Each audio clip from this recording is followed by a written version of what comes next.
நிறைய பேருக்கு நிறைய கேள்விகள் போயிட்டுருக்கு. டை பொறுத்த வரைக்கும் யூஸ் பண்ணலாமா வேண்டாமா அப்படின்ற ஒரு விஷயம். ஹேர் டை யூஸ் பண்ணுறதும் பண்ணாததும் அவங்களுடைய விருப்பம். அதாவது அவங்களுடைய இப்போ எல்லாருமே நல்ல இளமையாக அழகாக இருக்கணும் அப்படின்னு நினைக்கிறாங்க. சில பேர் இந்த சால்ட் அண்ட் பெப்பர் லுக் நல்லா இருக்கும்னு நினைப்பாங்க. ஆனால் எதில் நம்ம மருத்துவ ரீதியாக ஜாகிரதையாக இருக்கணும்னா, இந்த ஹேர் டைல என்ன கெமிக்கல்ஸ் இருக்குங்கிறத பொறுத்து தான் இந்த சைடு எஃபெக்ட்ஸ். சில முக்கியமான நச்சு பொருட்கள் ஹேர் டைல இருந்ததுன்னா நிச்சயமாக அது பல இப்போ நீங்கள் சொல்கிறீங்க சேஃப்டி பொறுத்த ஒரு விஷயமும் இருக்குது. அப்படி இருக்கும்பொழுது இப்போ நிறைய பேர் வந்து ஜென்ரலாக பார்த்தீங்கன்னா இந்த ஆர்கானிக் ப்ராடக்ட்ஸ் மேலே ஒரு நிறைய இன்ட்ரெஸ்ட் வர ஆரம்பிச்சிச்சு மக்கள் பொறுத்த வரைக்கும். எல்லாம் அமோனியா ஃப்ரீ, பிபிடி ஃப்ரீ அப்படிலாம் நிறைய பிராண்ட்ஸ் வர ஆரம்பிச்சிடுச்சு. இந்த கெமிக்கல்ஸ் இல்லாத பிராண்ட்ஸை நம்ம வாங்கி யூஸ் பண்ணலாம். ஆர்கானிக் ஈவன் ஹென்னா, அதாவது இந்த மருதாணி போடுறது, அப்புறம் இந்த காஃபி, டீ, இண்டிகோ இதெல்லாம் இருக்கக்கூடிய ப்ராடக்ட்ஸ் எல்லாம் கூட நிறைய இருக்குது. சில பேர் வீட்டிலேயே கூட செய்வாங்க. And is it good to use dye regularly ma'am? Weekly once. அது அவங்களுடைய எவ்வளோ அந்த நிறை வருதுங்கிறத பொறுத்தது தான். எனக்கு தெரிஞ்சு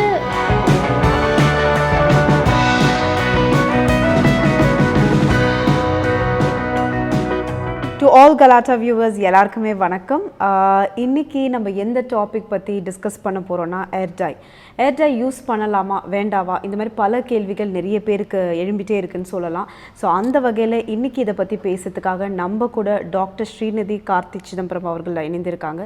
ஹாய் மேம், வணக்கம். எப்படி இருக்கீங்க? வணக்கம், மேம், நான் அதான் சொன்ன மாதிரியே நிறைய பேருக்கு நிறைய கேள்விகள் போயிட்டுருக்கு. டை பொறுத்த வரைக்கும் யூஸ் பண்ணலாமா வேண்டாமா அப்படின்ற ஒரு விஷயம். ஃபஸ்ட்டு ஹேர் டை யூஸ் பண்ணலாமா மேம்? ஹேர் டை யூஸ் பண்ணுறதும் பண்ணாததும் அவங்களுடைய விருப்பம். அதாவது அவங்களுடைய இப்போ எல்லாருமே நல்ல இளமையாக அழகாக இருக்கணும் அப்படின்னு நினைக்கிறாங்க.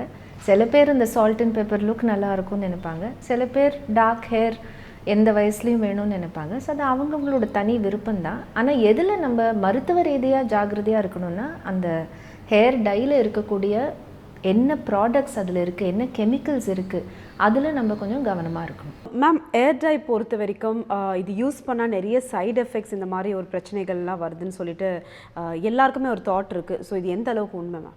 ஓரளவுக்கு உண்மை தான். ஏன்னா இந்த ஹேர் டைங்கிறது ஒரு ப்ராடக்ட் இல்லை இல்லைங்களா. இது பல பிராண்ட்ஸ் இருக்குது, ஆயிரக்கணக்கான பிராண்ட்ஸ் இருக்குது. அதில் அந்த ஹேர் டையில் என்ன கெமிக்கல்ஸ் இருக்குங்கிறத பொறுத்து தான் அந்த சைடு எஃபெக்ட்ஸ். ஸோ சில முக்கியமான நச்சு பொருட்கள் ஹேர் டையில் இருந்ததுன்னா நிச்சயமாக அது பல கேடுகளை விளைவிக்கும். உதாரணத்துக்கு அமோனியா லங்ஸ், அதாவது நுரையீரலை பாதிக்கும். அப்புறம் இந்த கோல்டார், பென்சீன், அப்புறம் இந்த பிபிடிஏ அப்படின்னு ஒரு ப்ராடக்ட் பல ஹேர் டைஸில் இருக்கும். இது புற்றுநோய், அதாவது இந்த சிறுநீர் பை, யூரினரி பிளாடர் கேன்சர், அப்புறம் பிளட் கேன்சர்ஸ், அப்புறம் சில பிரெஸ்ட் கேன்சர்ஸை கூட ஏற்படுத்தும் அப்படின்னு சில ஆராய்ச்சிகளில் கண்டுபிடிச்சிருக்காங்க. அதுக்கப்புறம் லெட் அசிட்டேட், பல ப்ராடக்ட்ஸ் டையில் அதனுடைய டெரிவேட்டிவ்ஸ் இருந்ததுன்னா அந்த லெட் அசிட்டேட் கூட நரம்பு மண்டலத்தை பாதிக்கக்கூடும். அப்புறம் இந்த ஹைட்ரஜன் பெராக்சைடு முக்கியமாக எல்லா டைலையுமே அந்த ப்ளீச்சிங் ப்ராடக்ட் மாதிரி இருக்கும். அது ஹேர் டேமேஜை ஏற்படுத்தும். ஸோ இது மாதிரி பல ஆராய்ச்சிகளில் இதெல்லாம் கண்டுபிடிச்சிருக்காங்க. ஆனால் சில ஆராய்ச்சிகளில் எந்த விதமான பிரச்சனையை ஹேர் டை யூஸ் பண்ணலாம், இந்த ப்ராடக்ட்ஸ்னால எந்த பிரச்சனையும் இல்லைன்னு கண்டுபிடிச்சிருக்காங்க. ஸோ என்ன நம்ம ஜாகிரதையாக இருக்கலாம்னா, ஒரு ஹேர் டை வாங்கும்போது முக்கியமாக நான் சொன்னேன் இல்லையா, இந்த கெமிக்கல்ஸ் எல்லாம் இல்லாத பிராண்ட்ஸாக நம்ம அந்த இன்க்ரீடியன்ட் லிஸ்ட் அந்த பாக்ஸ்லேயே பின்னாடி இருக்கும், அதை பார்த்துட்டு வாங்கினா ரொம்ப நல்லாயிருக்கும்.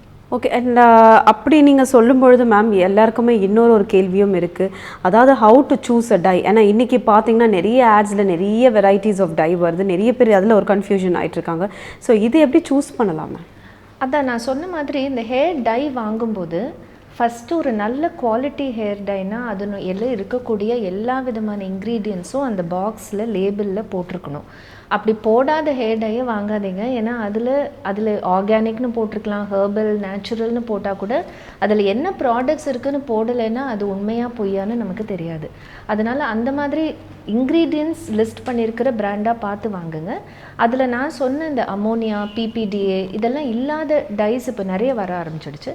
அதை பார்த்து நீங்கள் வாங்கினா ரொம்ப சேஃபாக இருக்கலாம். மேம் அப்படி இப்போ நீங்கள் சொல்கிறீங்க சேஃப்டி பொறுத்த ஒரு விஷயமும் இருக்குது. அப்படி இருக்கும்பொழுது இப்போ நிறைய பேர் வந்து யோசிக்கிற ஒரு விஷயம், இப்போ நாட் ஓன்லி ஃபார் டை, ஜென்ரலாக பார்த்தீங்கன்னா இந்த ஆர்கானிக் ப்ராடக்ட்ஸ் மேலே ஒரு நிறைய இன்ட்ரெஸ்ட் வர ஆரம்பிச்சிச்சு மக்கள் பொறுத்த வரைக்கும். ஸோ ஆர்கானிக் சம்மந்தப்பட்ட ஒரு டை யூஸ் பண்ணால் நல்லதா, இல்லை நேச்சுரலாக நிறைய ப்ராடக்ட்ஸ் வந்துட்டுருக்கு அந்த மாதிரி டை யூஸ் பண்ணுறது நல்லதா? ஆர்கானிக் ப்ராடக்ட்ஸ் நிறைய வந்துட்டுருக்கு. அதான் நான் சொன்ன மாதிரி அது நிஜமாவே ஆர்கானிக் ப்ராடக்டானு பார்த்து நிச்சயமாக யூஸ் பண்ணலாம். அது ரொம்ப சேஃபாக இருக்கும்.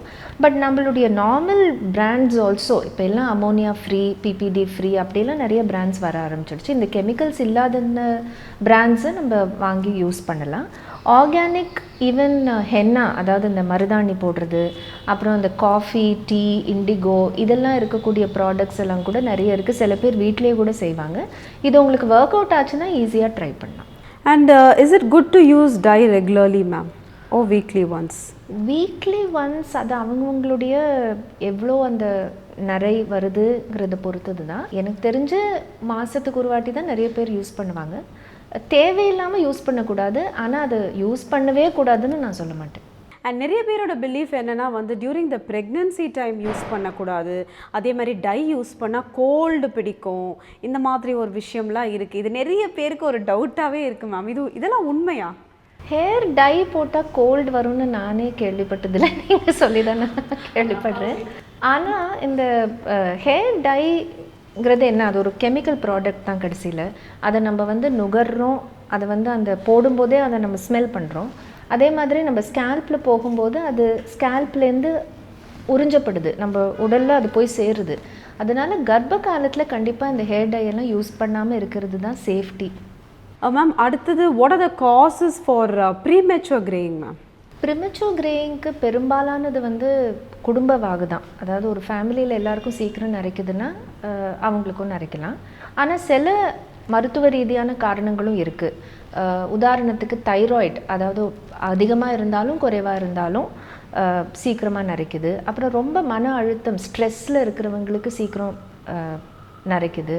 அதுக்கப்புறம் இந்த சில டிஃபிஷியன்சிஸ், அதாவது B12, ஜிங்க், இந்த மாதிரி விட்டமின்ஸ், மினரல்ஸ் எல்லாம் குறைபாடாக இருக்கும் பொழுது, அதே மாதிரி புகைப்பழக்கம் இருக்கிறவங்களுக்கு, இந்த புகைப்பழக்கம் இருந்தால் இந்த ஹேருக்கு இருக்கக்கூடிய பிளட் சர்க்குலேஷன் கொஞ்சம் எஃபெக்ட் ஆகுது, அதனால நிறைய வருது அப்படின்னு சொல்கிறாங்க. சில சமயத்தில் எந்த காரணமுமே இல்லாமல் சில பேருக்கு இயற்கையாகவே சீக்கிரமே தலை ரொம்ப ரொம்ப சின்ன வயசுலேயே நரைச்சிடும். நீங்கள் சொன்னதான் மேம், நிறைய பேருக்கு சின்ன வயசுலேயே நரைக்கிறன்ற ஒரு விஷயம் இருக்கும் பொழுது இதுக்கு ஏதாவது ஹோம் ரெமெடிஸ் அந்த மாதிரி இருக்காம? ஆங்கில மருத்துவத்தில் அந்த மாதிரி ஹோம் ரெமெடிஸ் பற்றி ரொம்ப சொல்கிறதில்ல.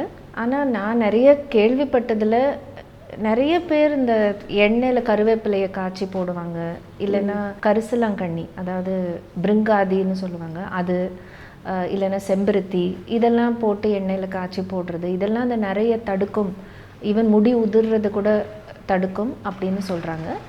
இதெல்லாம் பக்க விளைவுகளே இல்லாத பாட்டி வைத்தியம். நிச்சயமாக இதை ட்ரை பண்ணி பார்க்கலாம். மேம் ஹேர் டை பொறுத்த வரைக்கும் is there any age limit to use it? ஆமாம், கண்டிப்பாக 16 வயசுக்கு கீழே இருக்கிற குழந்தைகளுக்கெல்லாம் ஹேர் டை போடக்கூடாது. இப்போ ஹேர் டை மட்டும் இல்லை, இந்த ஹேர் கலர் நிறைய பேர் ஒரு ஃபேஷன், ஒரு ஸ்டைல் ஸ்டேட்மெண்ட்டுக்காக நிறைய கலர்ஸ் ட்ரை பண்ணுவாங்க. அது டீனேஜர்ஸ், ஈவன் 13-14 வயசு குழந்தைங்க கூட அது ஒரு ஃபேஷன் ஸ்டேட்மெண்ட் மாதிரி ஒரு ஸ்டைலுக்காக பண்ணுறாங்க. ஆனால் 16 வயசுக்கு கீழே இந்த ஹேர் டை எந்த விதமான கலரிங்குமே யூஸ் பண்ணாமல் இருக்கிறது தான் நல்லது. மேம் முடி உதிர்துன்ற அது ஒரு காமனான விஷயமா இப்போ ஆயிட்டுருக்கு. பிகாஸ் நீங்கள் சொன்ன மாதிரி தான் நிறைய டைஸ் இந்த மாதிரி ப்ராடக்ட்ஸ் நிறைய யூஸ் பண்ணும்போது அந்த பிரச்சனைகள் வருது. இதுக்கு ஒரு ஹெல்த்தியான டிப்ஸ்னால் நீங்கள் என்ன சொல்வீங்க மேம்? ஹேர் ஃபால் எல்லாருக்குமே இருக்கக்கூடிய ஒரு பிரச்சனை தான். அதுவும் வயசு ஆக ஆக அந்த வழுக்க விழுறது, ஈவன் ஆண்கள் பெண்கள் எல்லாருக்குமே அது சகஜமாக இப்போ ரொம்ப காமனாக நம்ம பார்க்குறோம். ஆனால் அதுக்கு வந்து ஹேர் ஆயில்ஸ் நிறைய அட்வர்டைஸ்மெண்ட்ஸ் பார்க்குறோம். அது போட்டால், அந்த ஹேர் ஆயில் போட்டால் அந்த முடி நல்லா வளரும், கொட்டாது, அதெல்லாம் எவ்வளோ தூரம் உண்மைன்னு தெரியல. ஆனால் எந்த ஹேர் ஆயில் போட்டாலுமே கூட அதனோட ஏன் அது வந்து அந்த முடிக்கு ஆரோக்கியம் தருதுன்னா, அதை நம்ம ஹேரில் அதை போட்டு மசாஜ் பண்ணும்போது ஸ்கேல்பில் அந்த ரத்த ஓட்டம் அதிகரிக்குது. அப்படி இருக்கும்போது அந்த ஹேரோட ஹெல்த் இம்ப்ரூவ் ஆகுது. அதுதான் இந்த எண்ணெய்களுடைய ஒரு, அதனால தான் அது ஒர்க் அவுட் ஆகுது. ஆனால் அது மட்டுமே போகாது. எப்போவுமே ஹேர் ஹெல்த்துக்கு நம்மளுடைய டயட் தான் ரொம்ப முக்கியம். ஸோ இதில் முக்கியமாக ப்ரோட்டீன்ஸ், புரத சத்து, சைவம் சாப்பிட்றவங்களுக்கு பருப்பு, அப்புறம் இந்த கடலை, டிஃப்ரெண்ட் டைப் ஆஃப் இந்த தால்ஸ், கடலை வகைகள், பால். அதே மாதிரி இந்த அசைவம் சாப்பிட்றவங்களுக்கு மீன், அசைவ பொருட்கள், முட்டை, இதிலெல்லாம் நிறைய புரத சத்து இருக்குது. அதே மாதிரி காய்கறிகளில் biotin, vitamin B12, vitamin C, இந்த மாதிரி பொருட்கள் இருக்கக்கூடிய உணவுப் பொருட்கள். விட்டமின் சி நம்மளுடைய நெல்லிக்காய், எலுமிச்சம்பழம், ஆரஞ்சு பழம், சாத்துக்குடி இதில் இருக்கும். அதுக்கப்புறம் பயோட்டின்கிற ப்ராடக்ட் வந்து முட்டையுடைய மஞ்சள் கரு, அப்புறம் வந்து வேர்க்கடலை இதிலெல்லாம் இருக்கக்கூடியது. விட்டமின் B12ங்கிறது பல ஈரல் அந்த மாதிரி அசைவ பொருட்களில் இருக்கக்கூடியது. அதே மாதிரி ஜிங்க், இது நிறைய நம்ம சிறுதானியம் சொல்கிறோம் இல்லையா, அந்த உணவுப் பொருட்கள்லாம் இருக்குது, கீரை வகைகளில் இருக்குது. அதனால் ஒரு நல்ல ஒரு பேலன்ஸ்டு டயட், அதாவது இந்த பொருட்கள் எல்லாம் இருக்கக்கூடிய வீட்டு சாப்பாடு, ரொம்ப ஒரு ஜங்க் ஃபுட், ஃபாஸ்ட் ஃபுட் சாப்பிடாம இந்த உணவுகளெல்லாம் நம்ம வாரத்தில் ஒரு அட்லீஸ்ட் ஒரு 2-3 தடவையாவது சேர்த்துக்கிற மாதிரி நம்ம அந்த ஒரு பேலன்ஸ்டாக, அளவாக, ஆரோக்கியமாக உணவு பழக்கம் இருந்தாலே முடி உடைய ஹெல்த், அதனுடைய ஷைன், அதனுடைய ஒரு டெக்ஸ்டர், அதனுடைய ஒரு சாஃப்ட்னஸ், உதிராமல் இருக்கிறது எல்லாமே நல்லாயிருக்கும். Thank you so much ma'am. I think once again it was very informative. உங்களை சந்திச்சதில் ரொம்ப சந்தோஷம். நன்றி. வணக்கம்.